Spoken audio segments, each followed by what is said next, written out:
اعوذ باللہ من الشیطان الرجیم بسم اللہ الرحمن الرحیم. ڈیئر اسٹوڈنٹس السلام علیکم. آج ہم پھر نظم بزم انجم پڑھیں گے جو کہ ڈاکٹر سر محمد اقبال نے لکھی ہے.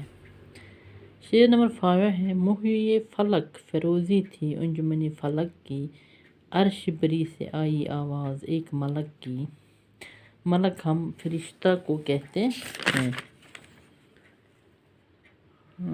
محو ہم محفل کو کہتے ہیں. شاعر فرماتے ہیں کہ آسمان کی ساری محفل یعنی چاند اور تارے سب آسمان کو روشن کرنے میں مشغول تھے. کجب آسمان کے سب سے اونچے طبقے سے ایک فرشتے کی آواز آئی، یعنی عرش بری سے آئی آواز ایک ملک کی، ایک فرشتے کی آواز آئی. اے شب کے پاسبانو، اے آسماں کے تارو، تابندہ قوم ساری گردو نشی تمہاری. تابندہ ہم روشن کو کہتے ہیں. علامہ فرماتے ہیں کہ ایک فرشتے کی آواز آئی جو تاروں سے مخاطب ہو رہی تھی کہ اے رات کے محافظو، رات کے رکھوالو، اے آسمان کے تارو، تمہاری ساری قوم جو آسمان میں بسی ہے وہ تابناک و درخشاں قوم ہے. چھیڑو سرور ایسا جاگ انہیں سونے والے، رہبر ہے قافلوں کی تابع جبیں تمہارے. سرور ہم نغموں کو کہتے ہیں. علامہ محترم اس شعر میں فرماتے ہیں کہ اے آسمان کے تارو، ایسا نغمہ یا گیت گانا شروع کرو جس سے زمین پر غفلت کی نیند سونے والے جاگ اٹھے. جو لوگ زمین پر غفلت سے سوئے ہیں وہ جاگ اٹھے. وہ تمہاری چمکتی پیشانی کو اپنی قائدوں کی رہبر سمجھتے ہیں، اس لیے وہ تمہارے جگانے پر جاگ جائیں گے. جب آپ ان کو جگائیں گے تو وہ جاگ جائیں گے. آئین قسمتوں کے یہ تم کو جانتے ہیں، شاید سنی صدائے اہل زمین تمہاری. اس شعر میں علامہ فرماتے اے رات کے پاسبان تارو، تاروں سے مخاطب ہو کر کہتا ہے تمہیں زمین پر رہنے والے اپنی قسمتوں کے آئینے سمجھتے ہیں، کیونکہ انسان اپنی قسمت کو تاروں کی گردش سے منسوب کرتے ہیں، لہذا یہ لوگ تمہاری صدا یعنی آواز کو سن کر شاید عمل کریں گے. رخصت ہوئی خاموشی تاروں بری فضا سے، دست تھی آسمان کی معمور اس نواز سے.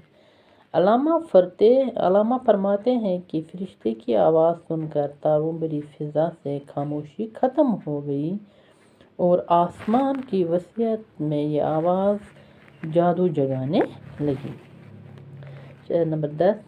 حسن ازل ہے پیدا تاروں کی دلبری میں، جس طرح عکس گل ہو شبنم کی آرزی میں.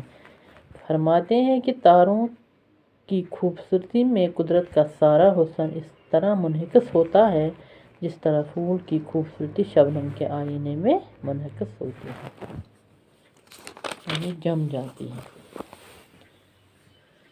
شعر نمبر 11. آئین نوا سے ڈرتا طرز کہن پہ اڑنا، منزل یہی کھٹن ہے قوموں کی زندگی میں.